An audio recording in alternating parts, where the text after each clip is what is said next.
Hey everybody, it's your girl Sherry, and welcome back to Alleged Actually Podcast. Today is Monday, so you know what that means. It's Bravo Monday.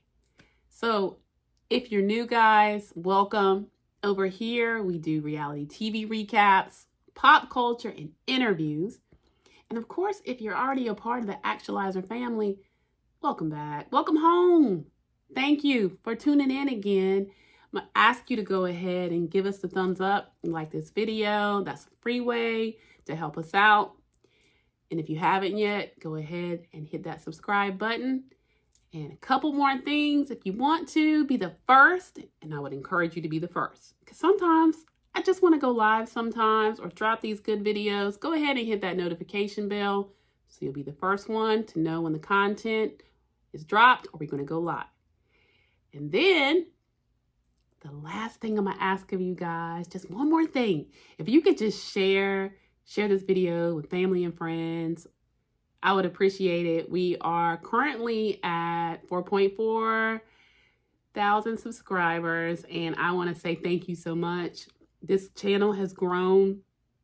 We started in November of last year, and the love has just been overwhelming, and we thank you so much.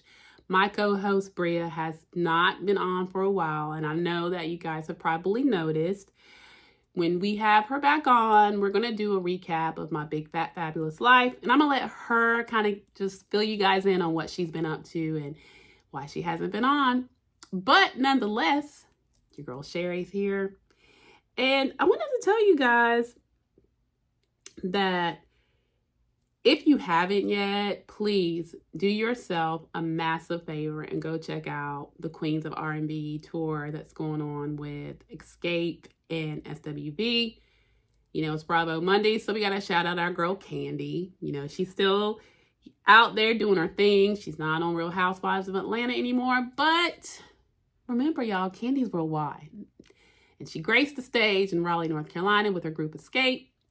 And they were phenomenal. And for all y'all that was out there clowning my girl, and you know, I was ready for her to leave RHOA, but I always loved Escape. So let me just tell you, she hit her note, guys.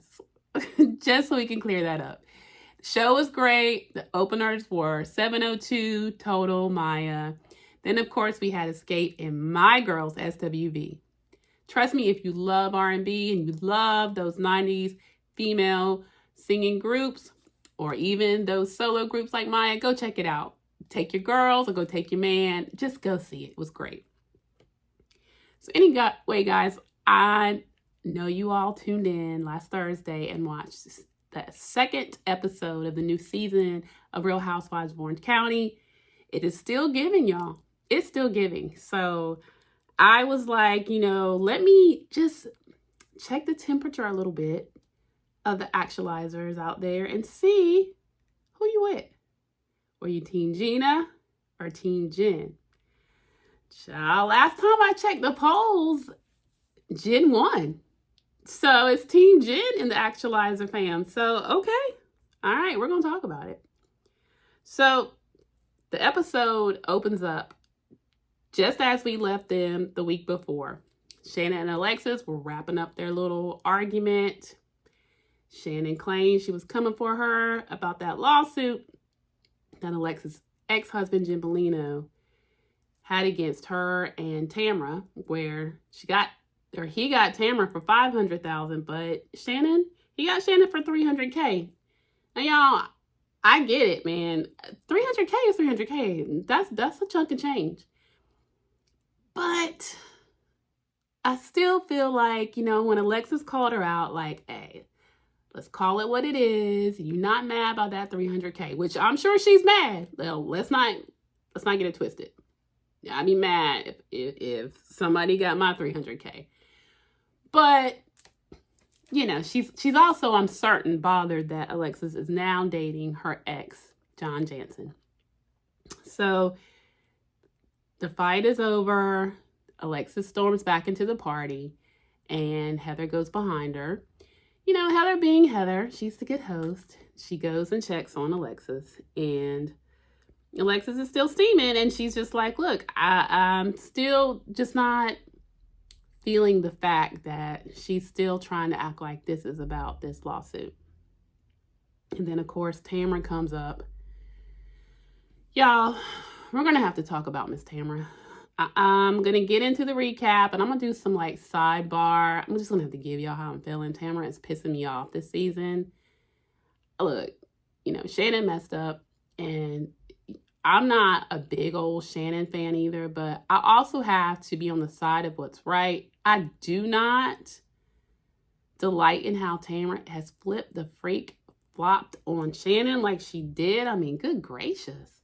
I mean, I know there's more bad blood between them for the whole Tres Amigas thing, but yeah, it's kind of off-putting how she's doing. But anyway, she chimes in and says, well, you know, I was part of that lawsuit as well. And she's kind of, you know, she's kind of on Alexis' side with it, which is, child, anyway. So Shannon is also now back in the party, and she's talking to Gina and Katie. And she maintains that, look, you know, Alexis can say what she wants to. I'm not getting over this lawsuit till you run me my money. Yay. I'm not mad again. Like I said before, 300K is 300K. So if that's what Shannon says, that's what she has an issue with, listen, I'm not mad. No, I understand that. So Heather at this point is like, all right. So I checked on you, Alexis. You good? I'm going to have to also roll over here because, you know, it's my party and I'm not, you know, she's not trying to look biased like she's all Team Alexis. She's not. So that just leaves Tamra and Alexis there. And they continue to talk. And then Tamra says it's got to be difficult for Shannon. And she says, you know, even though her and Shannon are not rocking with each other like that, she still feels bad for her. And goes back to Tamra in the confessional. And she says that even though, again, like I said, that they're not the best of friends right now. I mean, who wants to see somebody have to be in the same room with somebody that's now kicking it with their ex, particularly when it's fresh and y'all are in the same friend group and kind of like your friends are rocking with the chick that's with your man and or your ex-man, and it's uncomfortable. And look, I gotta agree, I feel bad for Shannon too. You know, she's a real one. I mean, she's still bringing it. She's still showing up for work, and she's giving us, you know, she's bearing her life with us. She's sharing it. She's showing us her vulnerability, and I'm here for it. And this is the stuff that I think makes for good Real Housewives content. You know, when they really give what they're really going through, and it's not so contrived. I mean, okay, Alexis, she's coming a little harsh and hard, you know, and that's her storyline, and we'll get to that too, what I kind of think there. But you got to give it up to Shannon. Shannon is really letting us in, and she's pulling this season along real nicely. So good job, Miss Bador. So, you know, there seems to be two different accounts on how Tamra reacted when the news broke that John was now dating Alexis Bellino. So Tamra claims that she checked on Shannon to see if she was okay and that she really felt for Shannon. Shannon says that when Alexis posted, like, to let the world know that now her and her Johnny were together, that Tamra liked the post and did the hand clapping emoji. And I mean, let's be clear, guys. If that's supposed to be your girl, I mean, I'd feel betrayed. I mean, what do y'all think? Put it in the comments. I mean, there's a code of loyalty that I'm just not seeing here. I mean, Tamra, look at her history. Look at how her and Vicky have been up and down. Whenever Vicky was going through her stuff with Brooks, or, you know, at different points, Tamra is a massive flip-flopper, y'all. So I don't even know why anybody is shocked, and probably nobody is shocked on the way that she's kind of handling Shannon right now. So Shannon says when she saw the post and Tamra co-signing, she commented, WTF. And she says that Tamra's response was, grow the F up. Y'all, does that sound like a friend to you? I don't know. Because you know what? Honestly, I know that Tamra is probably sick of Shannon's antics. I mean, let's be clear, she says so in the episode, particularly when she talks to Eddie, and we'll get to that part. But I still think that Tamra kind of just goes with the wind on whatever seems to make her look good or paints her in the better light, if you will.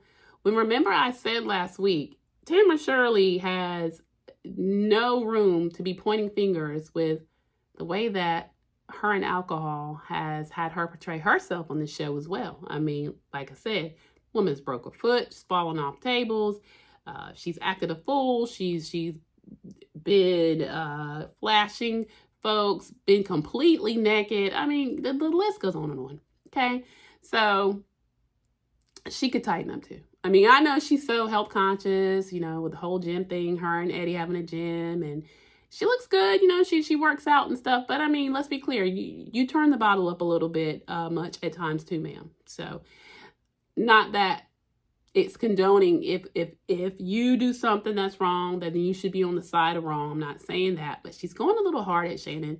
Shannon is having a rough time. Don't know how sincere she is with really fixing some of the stuff that's probably caused her to turn to alcohol. But, you know, we're going to have to keep watching and seeing how Shannon evolves. But anyway, basically, Alexis tells Shannon, you know, she wants her party to continue in a loving way. She tells Heather that she wants her to continue her party in a loving way. She kind of apologizes for the drama in the midst of Heather Dubrow's fabulous New Year party. And so then Jen and Emily and Katie are over there at the wishing well. Because as you know, Heather has all these different things for the ladies to do. The wishing well is one of them, where she has like this pretty wall of greenery and different little clipped up notes where you can write a well wish for yourself or for someone there, or I guess for anyone. I mean, you know, starting a new year with something positive. The wishing well. And Emily, being shady, says she's going to wish for Jen to have a new house. And y'all, Emily is, I love Emily, but like, I don't know. She's coming across this particular season very obnoxious. She's giving Shane. You know, we all like her little nerdy husband, Shane. Shane's got a mouth on him, right? And I know that's their banter, but Emily is embodying Shane and really coming with the low blows and the shade and the kind of sarcastic, snidey, I don't know. What do y'all think? Put it in the comments. Emily is giving, I think she's really giving a lot of Shane. She's really being shady. So Jen explains to Katie how Gina helped her to get into this house that she rented. And this is the biggest thing, y'all. So the house that she was in prior to with her children, after her divorce or her separation, her divorce is not final just yet. But the owner of that house sold the house. And so she had to find another house. So Gina, as we get into this episode and you learn, it's her new career in real estate. She's a realtor and she's trying to prove herself. I mean, Orange County is a hot market. You can make a lot of money in real estate, period. But Orange County, child, you get them checks, them checks. Orange County is expensive. That's a very lucrative business to get into if you can get the proper listings. And as a newbie, your reputation, You know, that's how you get your foot in the door. At any rate, Jenn does explain to Katie, because Katie is new. And I want to talk about Katie too when I get to it, y'all. Katie's giving. I see a good future for Katie. At least another season, y'all. She's definitely not a one and doneer. She's giving. She really is bringing it. I like Katie. And so Jenn is kind of like cluing her in that Gina helped her get into this rental house and really vouched for her. And then from there, the scene goes to Jenn telling the kids that they're moving in with Ryan. And this was kind of touching, but this is why, truth be known, guys, even though I love that I got the consensus that my actualizers are Team Jenn, that's why I'm in the middle, y'all, because her kids were just kind of like, okay, you know, at this point, Jenn is so far behind on her rent. You know, her dad has stepped in and caught her up before. Ryan has helped, but she's come to the conclusion that even if they were to help her catch up, a new month comes around and she just can't afford the place, y'all. So she's breaking the news to the kids that they're going to move in with Ryan because her boyfriend Ryan has said, you know, look, best thing for you guys to do is come live with me. And they are fine with moving in with Ryan, but her daughter just cries and says, you know, basically she just wants some roots. Like, she just doesn't want to move from house to house anymore. And, you know, that upsets Jenn. And, you know, then Jenn's like, you know, I would do anything for my kids. And I guess she's finally relieved that the kids are actually on board with moving in with Ryan, because she does make the comment, if they weren't, you know, she'd live in her car before she'd do something that they were not okay with. Okay. You know, as a mom, I respect that. But that's also what makes me want to see Jenn really take her life back in her hands, y'all. I mean, she's going through a rough patch. Divorce is hard, particularly when you're accustomed to a certain lifestyle and it kind of knocks you down and you're trying to figure and find your way. And let's be clear, I mean, she does have a business. I don't know if you guys saw her on Watch What Happens Live right after the episode Thursday night. She does have a business that she's trying to get off the ground. Of course, we know she's a yoga instructor, but she's saying, you know, it's $50 a pop. It's not cutting it. Look, I'm a little bit Team Gina in the fact that, girl, you figure it out. You do what you need to do to take care of your kids, because even relying on a man, you know, like her boyfriend Ryan, man, nothing is guaranteed. If that relationship goes south, then where is she? And then you go from that to then, you know, you're relying on your parents. Jenn is 46 years old, y'all. I mean, listen, maybe it's an unpopular opinion, but I'm going to need to see Jenn get it together. I just don't like damsel in distress. Never have, because that's not me. I mean, I've been there. I've been there where divorce and, you know, you find yourself where you could count on two incomes. Now it's just you, whatever. But I, too, like Gina, was of the whole persuasion of, I'm going to make it happen for mine. I'm not downgrading my kids' lifestyle. I'm not making them suffer because me and, you know, their dad didn't work out. Sherry made it happen. So I'm Team Gina on that, right? I am. But in the same regard, I think Gina could be a little hypocritical because she did find Travis rather quickly, and her and Travis came together and lived together. But before that, she had the casita. I mean, there were things, child. We could talk it to death. Let me get back into the recap, and then we're going to chop it up on, you know, what I think about, which is the crust of this, was Gina right? What do you feel about Jenn? And we'll get there. So then you have Gina telling Heather and Tamra about how she's upset with Jenn. Child, and that is no secret, because pretty much throughout the episode, anytime you see Gina in a scene, y'all, Gina is livid with Jenn. She is livid with Jenn for how she feels like she stuck her neck out for Jenn. And one of the things that I found crazy was when she said that she vouched for Jenn. We're talking this woman went a credit check.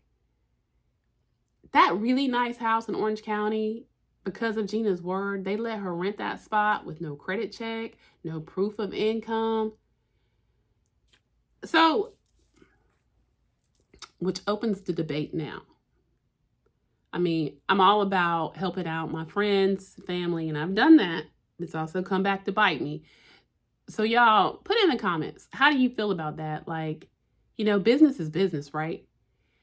And as much as Gina really went off about somebody coming for her career or for her money, didn't Jenn kind of come for herself by sticking her neck out for somebody that, she really hadn't known that long, and for not going through business protocol? Because think about if you were the agent representing the owner of that home that was putting that home on rent, and you took Gina's word, but Gina didn't do her due diligence in making sure that Jenn could afford this spot. So maybe there's two people here that need to re-examine some things. Because if that's your livelihood and you were willing to take a chance on somebody that, we're not clear on how well she knows Jenn. They may have known each other outside of the show, but we know that Jenn was on last season and this is her second season coming back. I don't know. So, there may have to be a little bit of some of the blame. Gina needs to take upon herself. What do y'all think? I mean, look, she may have to own some of that, because when you stick your neck out and you didn't do your own due diligence, couldn't that just be a lesson learned in the game of real estate? You put your neck out for somebody that knowingly can't afford this property, and then when it goes into eviction status, that's rough.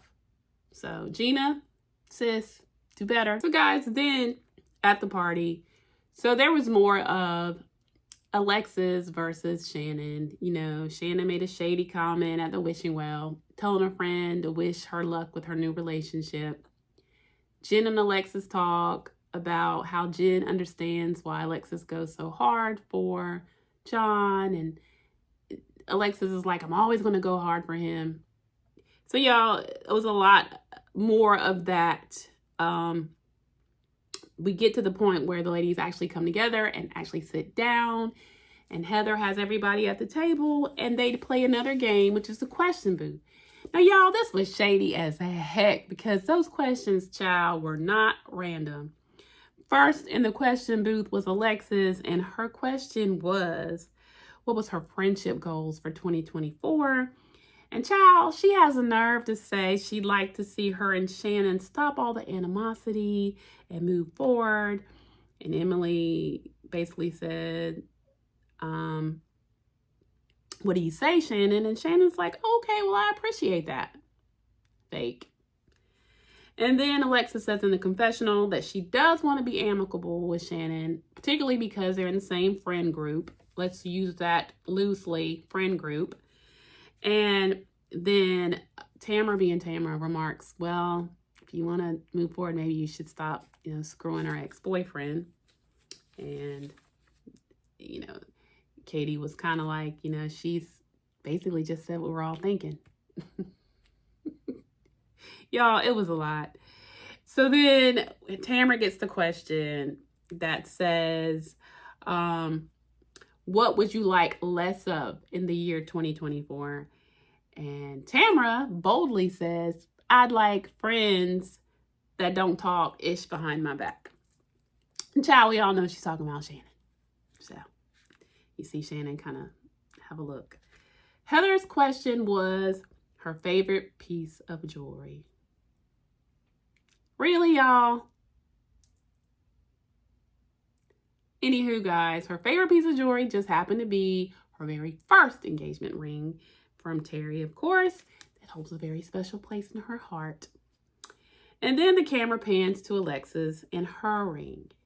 And I know you guys know that before this even aired, Alexis had posted on her Instagram the ring. And they asked her about the ring, and she was like, yeah, Johnny gave it to me as an oath of love. Now, y'all, keep in mind at this point, the two of them have only been dating like 2 months. So it's not like, I mean, it's really new.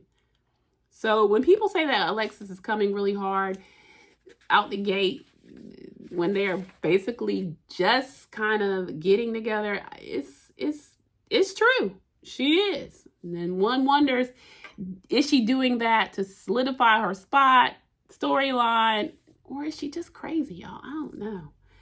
But then the debate comes on if that ring is a promise ring. And she's like, no. And then they were like, nah, it was clear on your social media that your hashtag was promised or promise ring, Emily said. And no, she was like, no, it was hashtag promised. And Katie was like, okay, promise. The only difference is the D, which is clearly what you're getting. That was cute, y'all. I'm trying to tell y'all, Katie's that girl. Katie is coming in comfortable, and she is making her presence known. Like I said, she's going to get another season, y'all. You heard it here first. Katie is setting herself up to be, she's going to be here for a minute. Unless I'm badly fooled, honey. We're going to watch how it evolves. But Katie is coming in, and she's giving Housewives. She's giving, I'm going to stick around for a bit, y'all. I think she's a good addition to the show, to be honest. The whole diversity piece of it, her being Korean, and just adding a little bit more realness. You know, I'm digging Katie. What do you guys think? Put in the comments. How do you feel about newcomer Katie Fletcher? What do you think? So then, you know, they go back and forth on what promise is or whatever it means. And Alexis is like, it could mean, you know, basically promised in the eyes of the Lord. And child, that's when Katie kind of leans over to Gina and like, is she real religious? And Gina don't know, child, but listen, it is what it is. So then basically at this point, to be fair, Shannon's had enough, y'all. Shannon's a trooper, because I couldn't have sat there through all that. I'm gonna be real with y'all. But she does get up, maybe to take a little breather. She's actually doing well, because you know, Shannon is the queen of spiraling. So she's hanging tough. She's taking it. Alexis is really like laying it on thick, but Shannon is keeping her composure. She does step out to get some air, which is fair. And Tamra goes behind her, and you know, she asks her if she's okay. And Shannon says, you know, it's a lot, but I'm okay. And of course, then they take that opportunity to talk about why Tamra is so upset with Shannon. And we learn that during their whole Tres Amigas tour, opportunity that her, Vicky, and Shannon were going to do together, that Tamra had heard that she had been talking behind her back. And Shannon was like, no. And she was like, yep, I heard that, you know, you said horrible things about me. And she was just basically like, no. Basically, she was like, I thought you said that I was a, you know, big egomaniac or whatever. And Shannon's like, no, I was saying that, look, we have to do this around Tamra's schedule. And she said, you know, you really had a very tight schedule because you're so busy. She kind of backpedals a little bit, y'all. I didn't like it. Said that, you know, Tamra had a lot going on. But then she does admit that Tamra had been saying, like, you know, you can thank me for this show, for this Tres Amigas show. And Tamra's like, absolutely not. I never said that. And, you know, there's two sides to every story, y'all. Shannon has been caught in lies before. But Tamra can give off big ego energy. So, I don't know. Y'all put in the comments what you think. Who do you got? You think? I know Shannon admits that she did say that Tamra had a big ego. She did. She basically said that, you know, she felt like she was running it. And then, you know, Tamra basically says, you know, I want nothing to do with you, because Shannon's like, this is not a time or place for this. She was like, hey, I don't want nothing to do with you then. Forget it. You're a horrible person. Shannon comes back, tells her friend, which I guess is her friend that's sitting by her, the other blonde, that basically what had gone on in the hallway. Because by this time, they come back to the table and she's like, I've just been called a horrible person. And, that's when she admits, I did in fact say Tamra had the big ego. But, to be fair, that could have been true. And so at this point, Heather's like, I've had enough of you girls. Let's wrap it up. She thanks everybody for coming and the party's over. And at this point, also, Gina and Jenn have made the decision that they are going to talk outside of that event as well to hash out why they have issues. Okay. And then you go to it goes to where Gina's showing a couple at home, and kind of gives some more insight to her real estate career and the fact that she's just getting started. And then you go over to Jenn, Shannon, and Katie. They are out taking a walk. Y'all, what I felt bad about, or what kind of clued me in that Shannon is not as evolved or so happy that she's not with John Jansen anymore, is when the ladies were doing their walk, it was a beautiful scenic area, and it was an area that had a lot of steps. So they were basically going up and down stairs. And she makes the comment that she used to do this and that John wouldn't do the steps with her. He would just wait on the bench. And that was awkward, y'all. It was a little awkward. And so when she's talking about it, they're like, are you referring to your ex? And she's like, yeah. So Jenn, and y'all, I want to hear from you on this too. Jenn made the comment after Shannon had said this and they realized she's talking about John, that basically she pretty much said that John seems happier now that he's with Alexis. I didn't see that one coming. Jenn, that was shady and maybe a little unnecessary. I don't know. What did y'all think? Did y'all catch that tea? And Shannon was like, oh, no. He didn't smile a lot when he was with me because he didn't like his teeth. He's got new teeth now, so that's kind of why you see him smiling so much. Okay. I don't know. All right. Jenn's not buying it. She's like, no, maybe that smile is concerning Alexis. She thinks Alexis is cute. Y'all, I don't like to be mean, but to me, Alexis, aka Jesus Jugs, is not aging well. I don't think she looks cute. She looks a little harsh, but hey, if he likes it, I love it. It's whatever. She's definitely giving, the whole boob, the whole Barbie-ish persona look, I guess. And so, she's younger than Shannon, and for some guys, that's a thing too. So I don't know. But then they basically try to get to know Katie a little bit, and she asked Katie about her and her husband. Well, first she asked if she plays golf. Then we find out then that Katie and her husband are both golf correspondents, which I find very interesting. So they cover, the big golf, tournaments and things of that sort. And, as a sports analyst or whatever, their forte is golf. However, I found out she doesn't actually play golf. So, interesting. Like I said, I find Katie very interesting. I'm really interested to see how she's going to evolve this season. So far, I'm a fan. They asked her, was the party the first time she met Heather? And of course, we know it's not. She's apparently met Heather before at Sutton's Christmas party. And she said it's just the first time that Heather actually acknowledged her. Now, look, I am a Heather Dubrow fan. I love me some Heather. But we all know Heather can be a little bit bougie. And, she can come off a little bit, that way.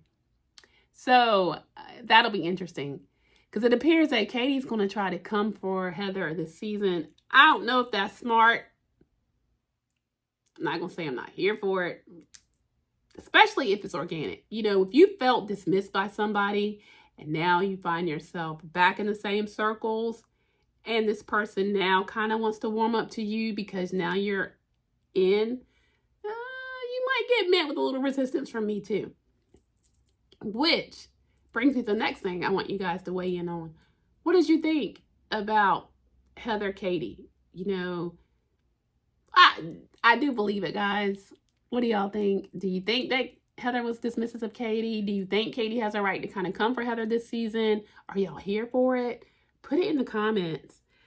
And then basically from the walk, then Jen asks Shannon how things are going on with her and Heather. She's like, I don't really know. We haven't talked much. She was like, Tamra told me that she said I had a lot to say about me. But now, with the whole her and Tamra falling out, she's wondering if Tamra was even telling the truth at any rate. Tamra has been caught in lies before too, honey. So more to follow there. And Katie then asked her, okay, so then who out of this group are you actually friends with? And basically she says, Gina and Emily. So then Jen pops off on Emily having so much to say about her situation with her home getting evicted, which lets her know that Gina's been talking about her. So Jen is getting a little bit, maybe she shouldn't be running around telling people's business. I'm going to concur, in the professional realm, probably she shouldn't. What did y'all think about that also? I mean, yeah, you probably shouldn't run around. But to Gina's defense, she says she found out about the eviction on Instagram. And Emily says the same. And then it goes, matter of fact, to Gina and Emily FaceTiming. There's Gina and Emily talk about how Gina is really upset with the fact that Jen didn't pay her bills. And Emily lets her know that it's getting out that she's mad because Emily was talking about it at the gym, about how she heard. And she's like, to be frankly honest, I saw it on Instagram. And Gina is just so mad. She's like, she needs to be more worried about who's talking about it and more worried about how she's going to pay her bills. Child, that is just point blank and period for Gina. She's just like, look, I'm not here for all the, she's mad because I was talking about it. How about take that same energy and pay your bills? Fair, right, guys? I don't know. So then Gina and Emily are still talking, and they're like, Emily's like, look, by process of elimination, because Gina's like, I don't even know where she's living now. She's like, she's living with Ryan. Gina's like, you know what? She probably is. She's like, listen, where else is she going to go? So that's another kind of point of contention for Gina. She's like, I know this trick just didn't. Not pay her bills. Get evicted. Now she going to run off and go stay with a boyfriend and still not take accountability. Y'all, Gina is just not here for it. So the next little piece is we get a little background on Katie. They show her children. She lets us know that she was adopted. She is Korean. She's on her second marriage. She has her youngest son with her current husband named Bannon. He is so cute. Her daughter Kylie was with a previous relationship. And then she has 2 boys by her first marriage. And, they get a chance to see her family. The daughter's, trying to date the stepdad, who is more like a father, because apparently whomever Katie had Kylie by, her and Kylie and her dad is not close. And so her current husband has taken on the role of father and basically has adopted her. And so they have a very cute dynamic. And her daughter Kylie is really into her Korean roots, which is good because Katie admits growing up in a white family, they never talked about her heritage, the Korean food, the culture. So she's just not as tapped in. So that gives us a little background on Katie. Like I said, I like her for the show. We're going to keep watching her develop as a housewife, but I'm here for Katie. So then we have Shannon shows up to meet Emily and Gina. They're practicing because Emily's put together this big flag football event that we'll see in a later episode, maybe next episode, or this coming up week. I don't know, but they're practicing flag football. This is just a time for them to get together since those are Shannon's only real friends so far.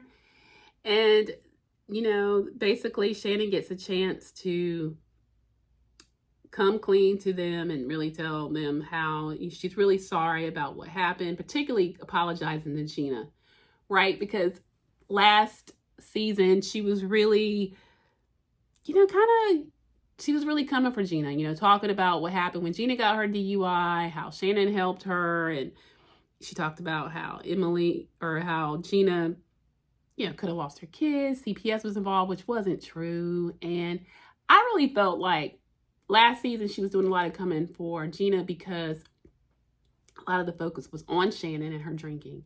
And I felt like that was more of a deflection for her. Do you guys agree? Pop off in those comments. I really felt like maybe Shannon really went hard at Gina and her DUI because it kind of got the heat off of her, because they were doing a lot of focusing on the fact that Shannon was doing a lot of drinking last season and a lot of drunk dialing, talking about her relationship and how unhappy she was. But y'all, she takes accountability and she does apologize to Gina. Gina does receive it very well. And both Emily and Gina give Shannon, her props for the way she's handling the thing with Alexis, and the fact that Gina says, like, for the first time, she feels like Shannon is being honest. And so there's that, guys. And so basically from there, we get a quick little, I guess, scene with Tamra and Eddie back in Big Bear. And I wonder what that's going to mean for Tamra, because it seems like Eddie is pretty happy in Big Bear. They have a home there, and Tamra is like, I got to have the city life. She likes the fact that, she can go back and forth.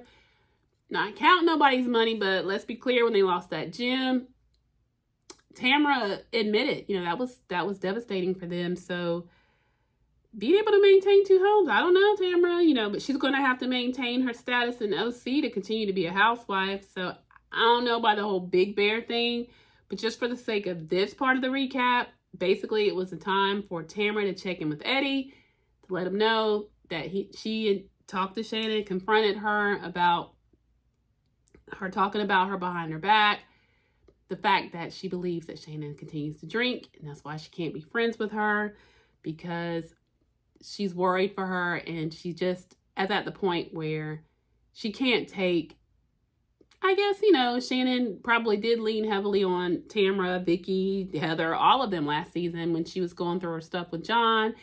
And again, I do think that's fair. If Tamra's not here for the fact that if Shannon's not going to fully stop drinking and maybe fully admit, because it seemed like she was sincere when she was talking to Emily and Gina, but I do think that she's probably not being fully honest with her relationship with alcohol.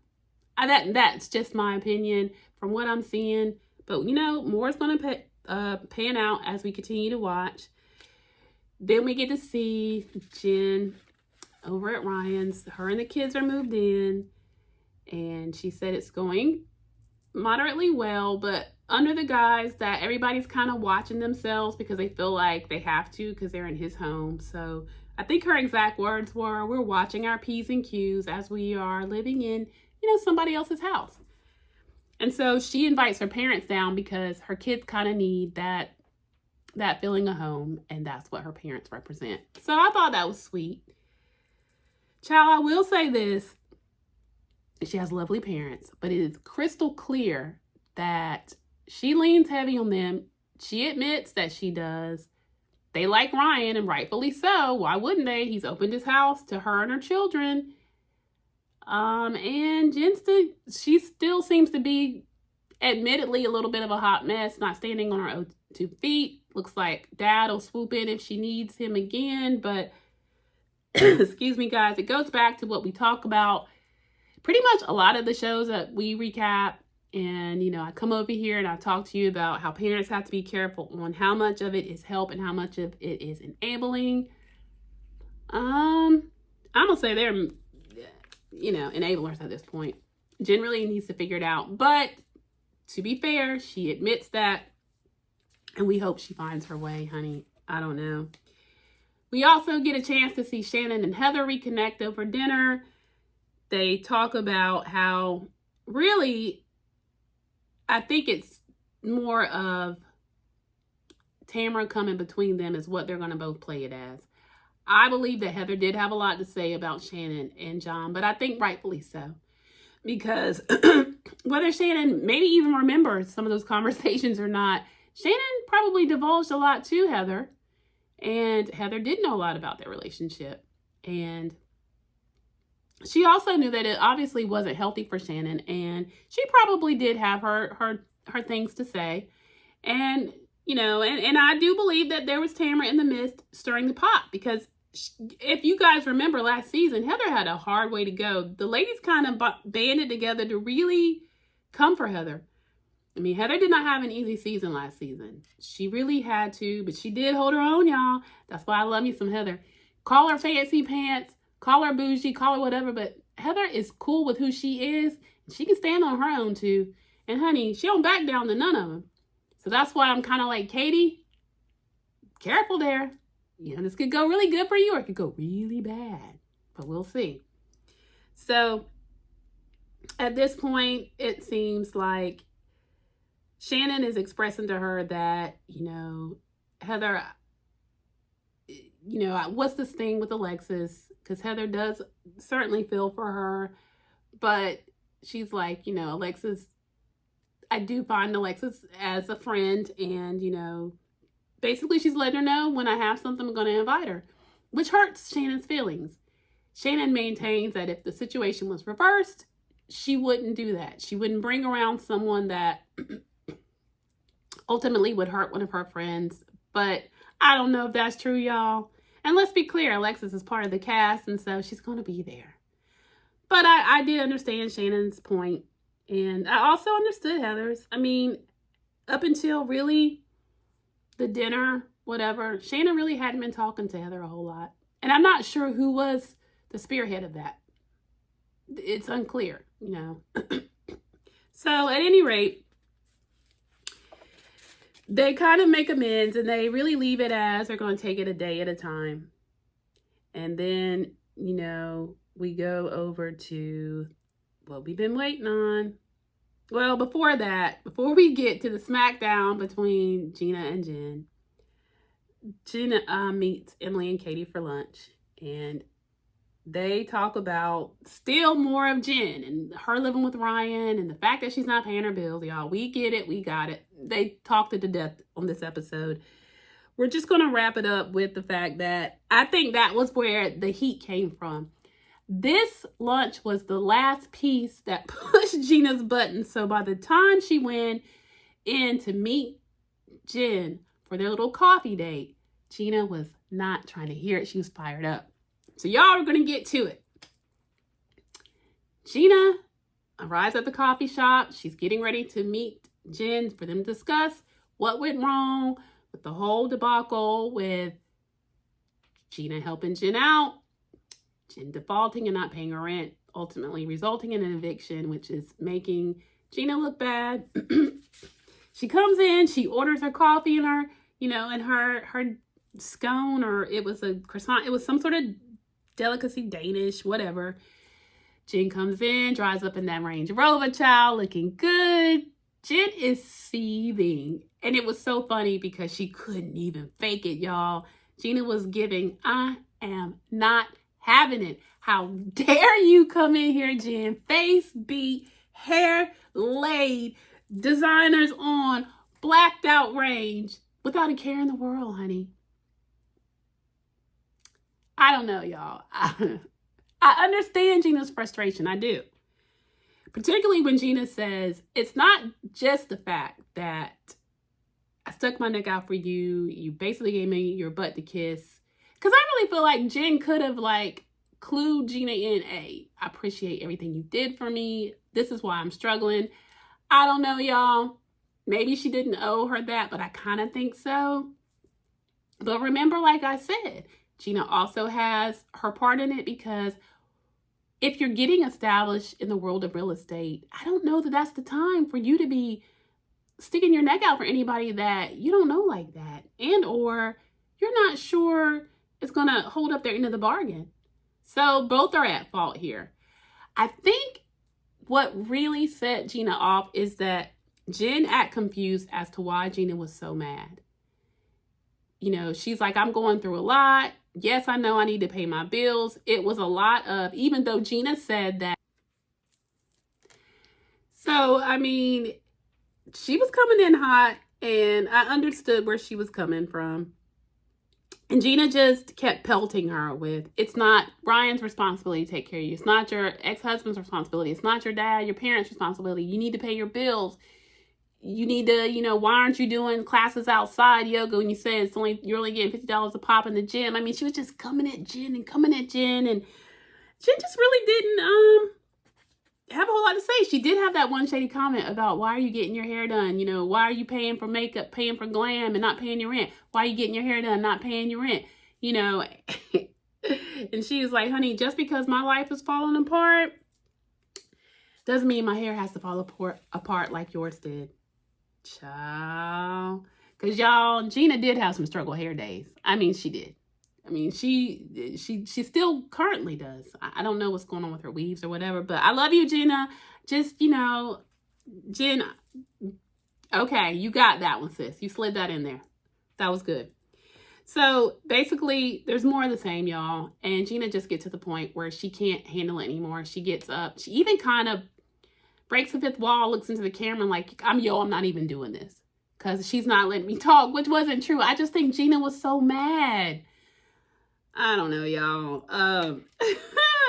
She was like, basically, she doesn't care about how she's affected me, my professional integrity. And, so basically Gina leaves, and this is how the season, or not the season, y'all, but the episode ends. Now, I had already polled you guys, so I know where you stand, or so far at last glance, you guys were Team Gina. I'm team in the middle, because I definitely understand both sides. Like I said, I think Gina needs to understand, or I'm sure she got burnt, so from now on, there'll probably be no more favors, family and friends, and I'm going to say, when you're trying to establish yourself, sometimes you just can't, guys. That's just the reality of it. Then I'm also going to say with Jen, she's going through a hard time. I guess the whole beat down thing kind of wasn't warranted, but I would have loved to have seen her take more accountability. I think the reason that a lot of people are Team Jen is because the way Gina assassinated her in that coffee shop was brutal. It was hard to watch. So I get it. So, y'all, that's that. So I want you guys to come on back Wednesday when me and Big Nige get into 90 Day Fiance the other way. And I'm going to have an exciting announcement. I've got part 2 of the Design Your Wealth Mindset coming up very soon. I will be interviewing another co-author of the great book that has so many wonderful, wonderful tips and insights and thought-provoking things to make you understand your relationship with money, how it affects, it goes back to childhood, to your mindsets, to your relationships, like everything. The way they tie this together is so brilliantly done that if you haven't yet, get the book. But I am going to have co-author Monica Love. And so I'm going to announce that when we'll be dropping that interview. It's going to be a series, guys. I'm going to talk to all the ladies that contributed to the book. And then we're going to end that series with a roundtable Q&A live. You guys come on and ask away. These professionals are going to help you guys get yourself together on your financial journey. And even if you are together, like I said, on what spectrum, whether you are struggling to the financial guru, we can all learn something. So that's going to be exciting. We're going to do that throughout the summer into the fall. And I have a new interview coming too from someone that is from the whole TLC universe. Yes, I have an opportunity to bring you an interview. I will not drop names yet because we are still in the process of finalizing that, but that's some exciting stuff coming your way. But for now, guys, I just want you to remember, if you haven't yet, please go ahead and subscribe to the channel. Don't forget to give us that thumbs up. It really helps. Y'all, it's a free way just to support us. And I am up here bringing you this good content, trying to come up with things to make sure that you guys stay engaged. Remember, I'm always open to suggestions. So put in the comments if there's a show that you'd like to see me recap. If there's somebody that you'd like for me to reach out and try to secure an interview with, I'm all about that. And just your feedback in general. I'm open to it. I'm trying to grow, get better.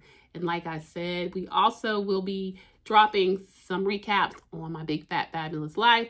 I will announce in the community tab which days we'll be dropping those, and that's when I will be joined back with my co-host Bria. So guys, as always, thank you so much for tuning in. I love each and every one of you guys. I really do. Thank you, my actualizers. Thank you, everybody that supports us. And hey, I'm going to keep coming back, so you guys keep coming back. I wish you the best week, the best rest of your day.